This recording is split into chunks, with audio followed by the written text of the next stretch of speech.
YouTube Ozik going the GOAT House is back with my end of the season player rankings, going through each position, and I'm giving you my top 5 players based on the 2019 season at each of those positions. Did this video halfway through the season, so now here with the final rankings. Again, based off this season alone, it's not going forward, it's not in general, just based on what I saw this season. Not a huge stats guy, just kind of just what I saw with all the football that I watched this year. And, production definitely matters as well. Plenty more NFL content on the channel, plenty more to come. Getting ready for the offseason, free agency, the NFL draft. So go ahead and subscribe to both of our channels. We actually have a new channel, the GOAT House Plus. There's a link in the description in the comments for that. Would really appreciate if you can subscribe. Daily NFL content all year long. And then follow our Twitter at GOAT House NFL. There's a link in the description and comments every single video.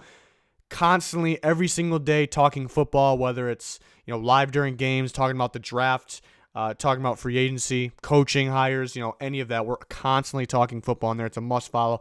And the Patreon, always, we're adding extra content to that, and you can help support us. There's a link in the description for that as well.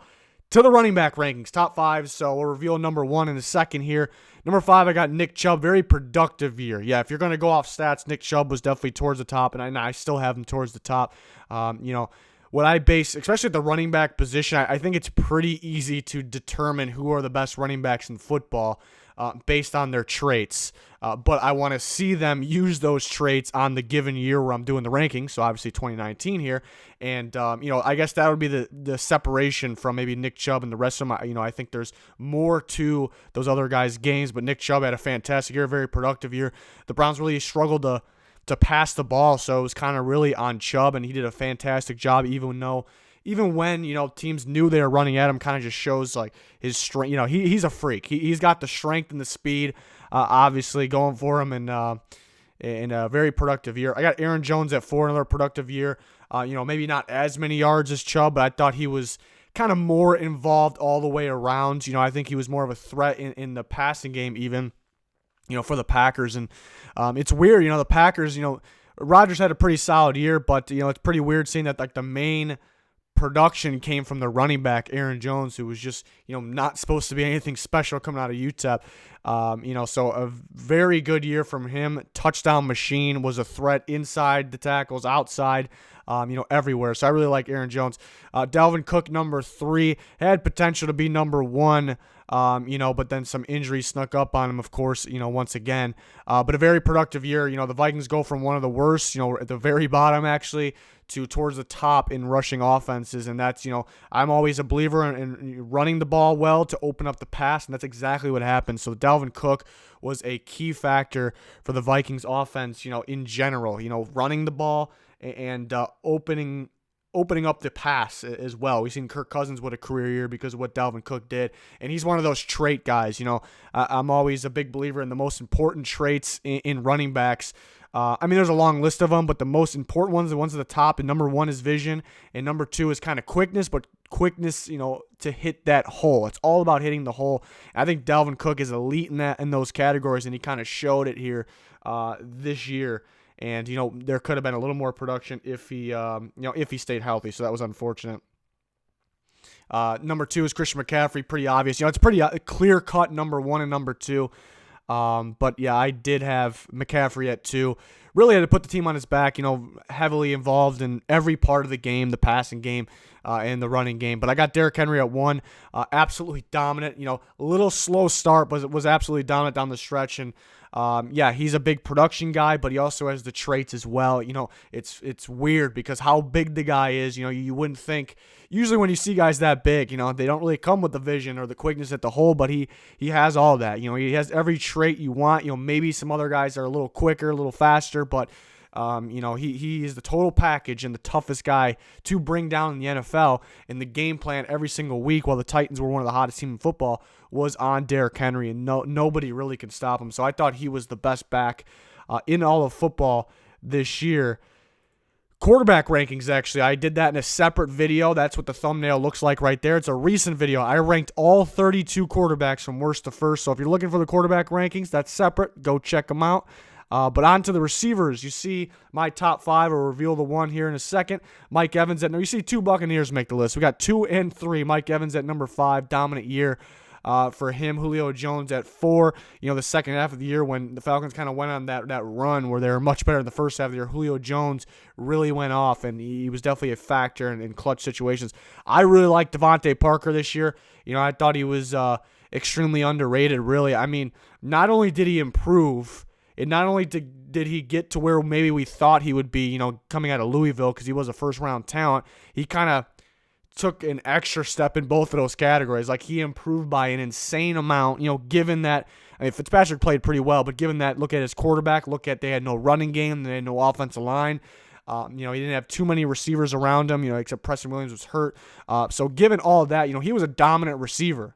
It was kind of just throw the ball up a lot of times, and this guy's going to bully people, and that's exactly what I did. I was blown away by his performance. It's great to see it because I was somewhat high on him, first-round grade years ago, so it's good to see that. Chris Godwin was absolutely dominant. You've seen him miss games down the stretch, just a couple games, and he, in terms of production, he was still towards the top, but a do-it-all receiver. You seen him line up anywhere, run any type of route, great after the catch. I mean, where's the flaw in this guy's game? Where could you knock him? You really can't based off this year. You really can't. I mean, the guy doesn't have elite speed. You wish you'd be a little fast. I mean, that's where you have to start making stuff up here. That just sounds ridiculous, and that's kind of my point to where he was dominant, and yeah, he has no flaws in his game, and he's a young receiver on the rise. What I like to, I think he put on a lot of strength to, over the years since he came out of Penn State. He put on some good muscle, some good size, a lot more physical, but he didn't really lose a step at the same time, which is pretty rare, especially for a receiver. So very impressed by Chris Godwin. And number 1 is very obvious. It's Michael Thomas, record-breaking year, dominant, a do-it-all receiver, a guy that it's kind of known as being the more physical receiver, and he's going to make the contested catch, but now he's kind of added more to his game. His footwork was kind of the most improved thing, just took it to another level. A tough guy already to go against at the line and press coverage because he's so physical, he's so strong, he'll throw you off him, but now he's got the footwork. You don't know what to expect from him. Record-breaking season, a candidate for Offensive Player of the Year. No-brainer whatsoever. Number 1 receiver in football this year, maybe even going forward. We got tight ends. I got Mark Andrews at 5 from the Ravens. Not thrilled with his playoff performance, but looked like he was a little beat up or something the whole regular season, which this is based off. He was absolutely dominant this year. Has been perfect for this Lamar Jackson offense. Darren Waller was extremely impressive. Almost that receiver. I mean, he was a receiver at one point in his career. And, the Raiders really needed him in that receiving game because they, without Antonio Brown, with the Tyrell Williams, like playing not to what his contract was or to the hype was. They needed this guy to step up big time and kind of be their top receiver and tight end at the same time. So that's super impressive, especially when I think teams were kind of game planning. The main game plan in the passing game, defensively for opponents, where I think the focus was on Darren Waller and what he was able to do. Zach Ertz at number 3 started off a little slow, but down the stretch he was extremely clutch for them and just kind of what we expected. He's with the group of 3 in terms of the top tier tight ends in the NFL, and he comes in at 3. No surprise there. Travis Kelce at 2, and it's crazy a guy that good is at 2, not number 1. It's real tight, though. It's real tight. But I got George Kittle at 1. Travis Kelce can block, but I think what sets the edge here, Kittle, and his run blocking ability is, and the way he gets downfield is, he could probably play right tackle better. It sounds ridiculous, but he probably can block better than some right tackles in football. So George Kittle, with his freakish ability to catch the ball and run after the catch and the vision, on the field, but his blocking ability too. Dominant year, big reason for the Niners' success. And, I think guys like Kittle maybe have changed how front offices, look at draft classes too. You kind of get the polished guy, in the blocking game and a guy that has potential to grow athletically and as a pass catcher. I think he's kind of changed what teams are looking for in terms of a tight end, and that's it's ridiculous how one player at a position, tight end, that hasn't really been the most valuable position over the years, in the past. But I think a couple players turning that around is pretty crazy, to say the least. We're talking offensive tackles. I got Anthony Castonzo at number 5 from the Colts. Bakhtiari from the Packers is at number 4. I think there's a pretty good gap then. The top 3 I think really separate themselves. Mitchell Schwartz Really got going in down the stretch of the season, second half of the year. Really dominant offensive lineman. I thought he was the best offensive tackle in football last year. I mean, you could argue it this year. Ryan Ramczyk, number 2, didn't give in the regular season, did not give up a sack. I mean, it's pretty ridiculous there. And then the number 1 was Ronnie Stanley. To me, I talk about it all the time. I think Stanley's got more of a tougher task than some of these other linemen. A lot of gap scheme plays that the linemen have to do, and that's kind of more just pushing forward rather than mirroring what most of the offensive tackles do, which you prefer to mirror. It's a little easier. You just a shuffle and stay in front. So Stanley has a mix of everything, and they ask for him to they ask a lot from him, and he was a first round pick for a reason, and now he's kind of living up to that hype and potential there. So very good year, big reason for the success of the Ravens offense. Lamar Jackson, interior offense lineman, so guards and center. I got Zach Martin from the Cowboys at 5. No surprise there. We got a center here at number 4. There's a shortage on center, but not a shortage on play from a guy like Jason Kelce from the Eagles, a dominant center every single year. Battled through injuries last year, come back strong this year. Very impressive. Roger Saffold started off a little slow, but was absolutely dominant for the Tennessee Titans down the stretch. Big success, big reason for Derrick Henry's game, running success to the left, a lot better than the right due to Saffold over there. Marshall Yanda, thought the Ravens offensive line, tough task this year and played at an elite level. And number 1, it really isn't a surprise. I got Quentin Nelson, already a top guard in football, just bullies people in the pass and the run game. Guards aren't picked high. They're rarely picked high, and there's a reason he was. People knew right off the bat he was going to be a top tier, interior offensive lineman. Next for D-line, got Chris Jones at number 5. Missed some games earlier in the year. Absolutely dominant. He can make the case that he is the best defense lineman in football. Maybe if he played the whole year, he could have been absolutely dominant, getting after the quarterback, stopping the run at an elite level. Of course, he's going to be a free agent. The Chiefs, they have to pay the guy. But I think worst case franchise tag. Cameron Hayward had another dominant year, another one of those D linemen that can do both: stop the run, get after the quarterback. And great year. You saw the Steelers, defense getting even better this year. Cam Hayward responsible for some of that there, but a lot of guys stepped up. Grady Jarrett was really carrying the Falcons defense this year.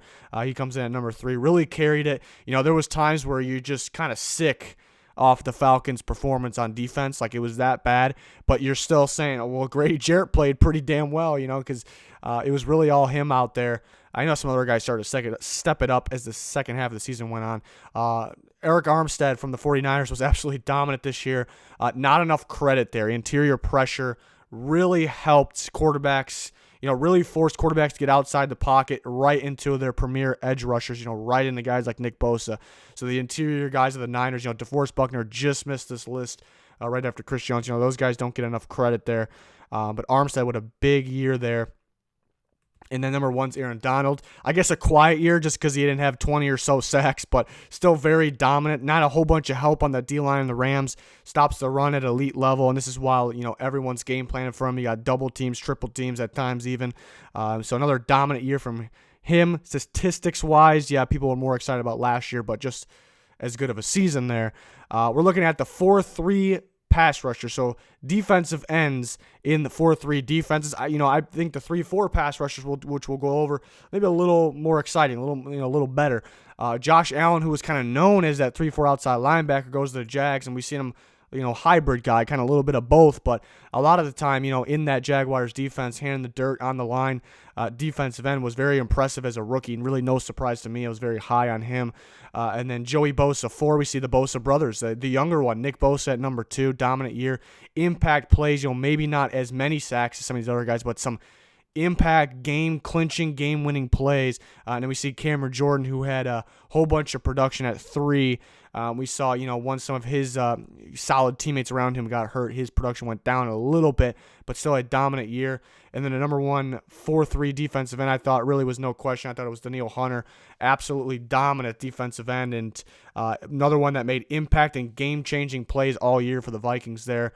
As a pass rusher, and he came into the league, kind of as a polished run stuffer too, and the developed pass rush game has been absolutely ridiculous.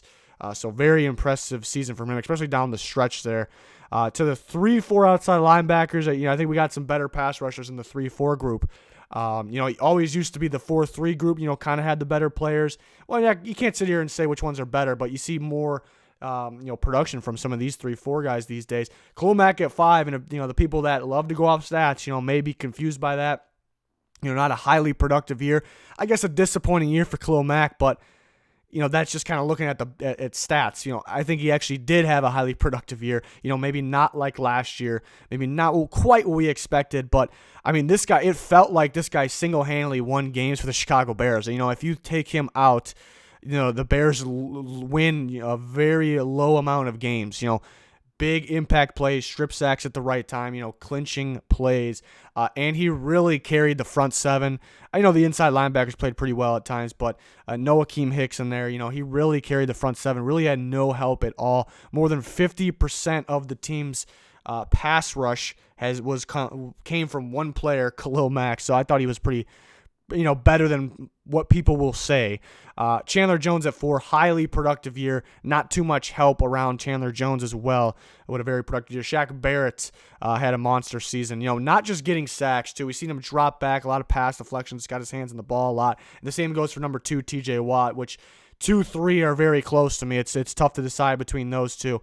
TJ Watt was we see the Steelers defense always pretty solid, and then TJ Watt kind of takes this, he was good last year, but takes this next step up, like a big step, and that defense becomes, one of the best in football.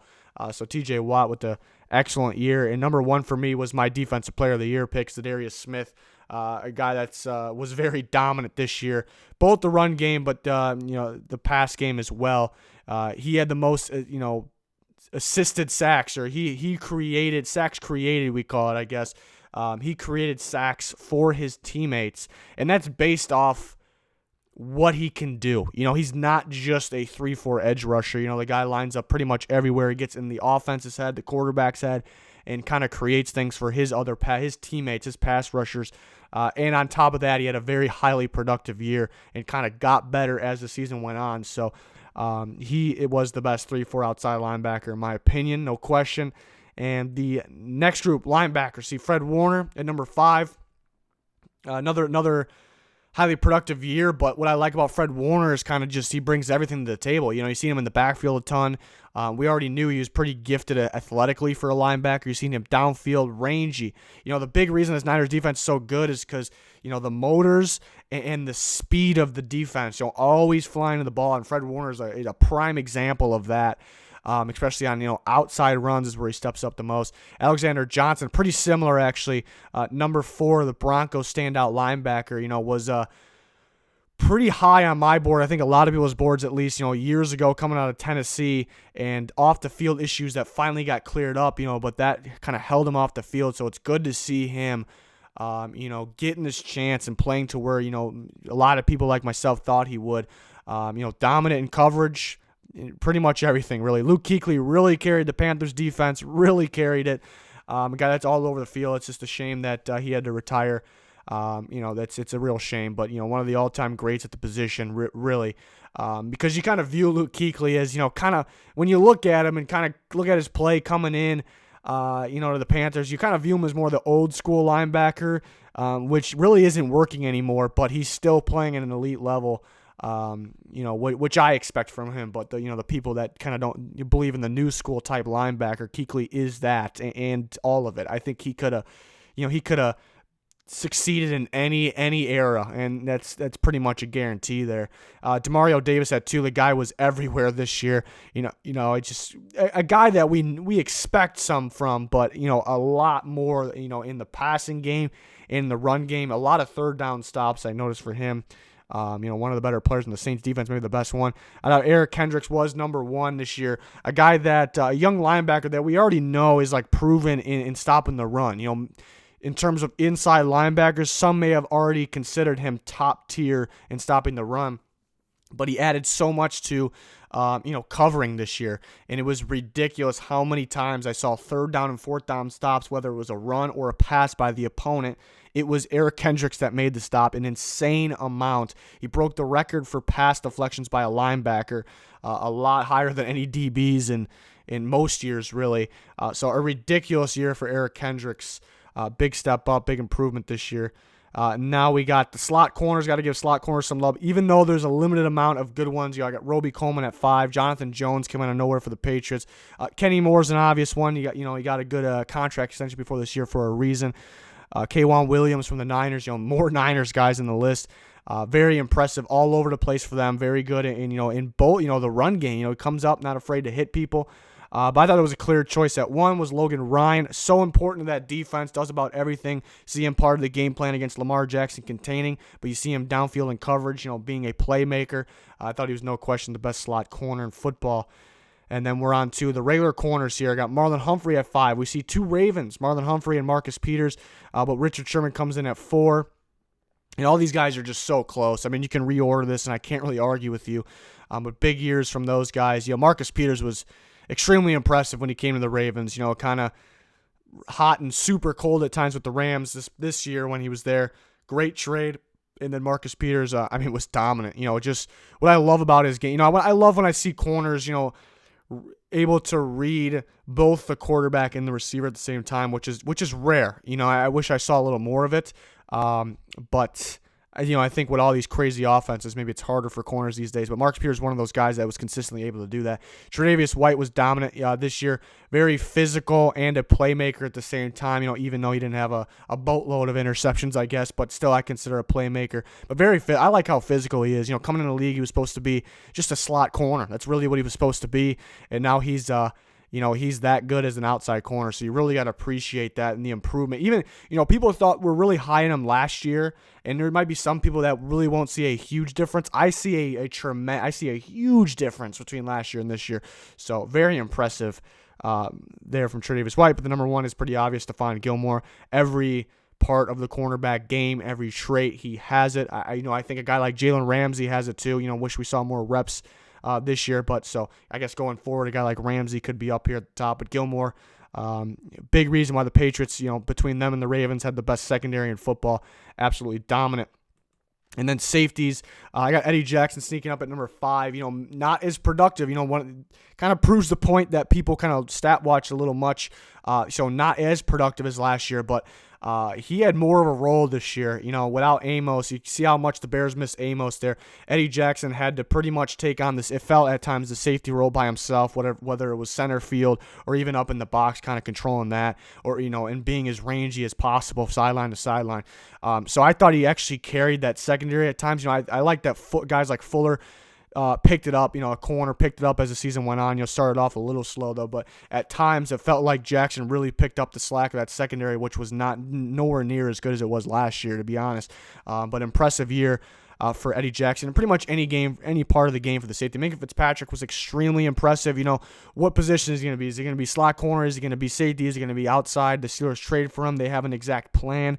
That was kind of the worry, but you got to be confident they had an exact plan. They had it. They played him at safety, and he was a playmaker, to say the least. So big time playmaker, and nothing really got by him. Jamal Adams at 3, a do-it-all safety. You got to appreciate the run-stopping ability, the ability to get in the backfield, inside, even inside the guards, and outside too, stopping outside runs, but then being that coverage guy, very impressive. Justin Simmons comes in at number 2. It's a battle between 1 and 2 for me.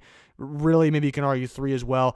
But Simmons, every time I watch the Broncos, Simmons was making a big play, making a big pass break up downfield. See him sideline from sideline, just making those big plays, and you can see him run up in the box as well. It just felt like every time I watched the Broncos, they had quite a few studs, a lot of guys in the D-line step up. But it just felt like every time I had a Broncos game on, it's just, he was just making those big plays that were kind of point saving early in games that kind of went unnoticed because they were earlier in games sometimes, or sometimes they were late. I think cornerback play wasn't the best for the Broncos either, so I thought he picked up some slack sometimes. There was some good play from the guys in the secondary as well, but I thought he picked up some slack. But I got Anthony Harris at number 1. When I say the term playmaker, you could use that for anything. You can use that for offense. my whole life, I always, when you told me playmaker, I think defensive back. That's the first thing I think of, and I want to see playmakers. I think Anthony Harris was the best playmaker in football this year, getting his hands on the ball, especially in the second half of the season.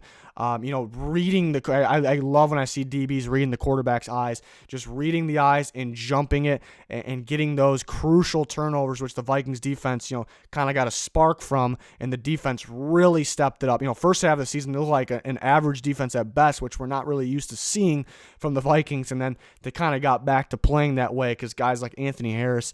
Another thing, him with Harrison Smith, those guys have so much responsibility. Harrison Smith's a guy that we've seen play center field in the past by himself, but a lot of time he likes to come up in the box because he's super instinctive. He likes to read plays. But that means the opposite safety, the other safety, has to have a huge role as well, because if one guy's in the box, the other guy's in center field by himself, and that's kind of what we saw from Harris. So he had a tough task in what he was able to do. There's a reason they like him back there, and I think, he was a big reason they kind of shut down Michael Thomas in the playoff game too. He was over the top of him, kind of taking him away. So, very impressive season for him. Another guy that's a free agent, so they better lock him up.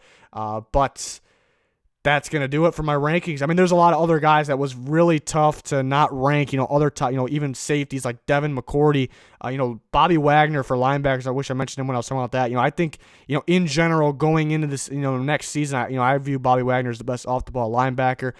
Solid season, not as good as what we expect usually, but some better guys mainly, so really not a knock on his game. Well, I mean, if you guys want to comment a guy, you want to talk about him, that's perfectly fine. We can talk about my thoughts on a player. But I'm ready for the Super Bowl. I'm ready for the offseason. I already got free agency and NFL draft coverage. Got a whole bunch of cool content for that on the way. So hopefully you can subscribe to both channels. Hopefully you can follow us on Twitter, all that. There's a link in the description for all of that and in the comments. So please help us out. That's going to do it for this one, though. Thanks, everyone, for watching. Goodbye.